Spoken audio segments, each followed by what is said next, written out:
மதுரை அருகிலுள்ள ஒரு சிறிய கிராமத்தில் அர்ஜுன் என்ற புத்திசாலி சிறுவன் வாழ்ந்து வந்தான்.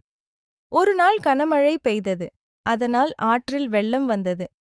கிராமத்திலிருந்து நகரத்திற்கு செல்லும் மரப்பாலம் நடுவில் உடைந்து விட்டதால் அந்த பாலம் இல்லாமல் விவசாயிகள் காய்கறிகளை சந்தைக்கு கொண்டு செல்ல முடியவில்லை. மாணவர்கள் பள்ளிக்கு செல்ல முடியவில்லை. கடைகளுக்கு பொருட்கள் வரவில்லை. எல்லாரும் கவலையுடன் இருந்தனர். கிராம தலைவர் சொன்னார், அரசாங்கம் வந்து சரி செய்யட்டும், அதுவரை காத்திருக்கலாம். ஆறு அதிக ஆழம் இல்லை.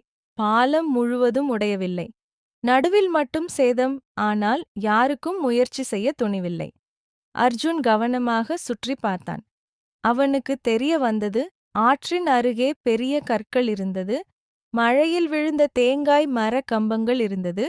கோவிலில் பலமான கயிறுகள் இருந்தது.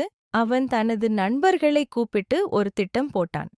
ஆற்றின் ஆழமான பகுதியில் பெரிய கற்களை அடுக்கினர். அதன் மேல் தேங்காய் மரக்கம்பங்களை வைத்தனர். கயிறால் அனைத்தையும் நன்றாக கட்டினர். ஒரு நாள் முழுக்க உழைத்த பிறகு தற்காலிக பாதை தயாரானது.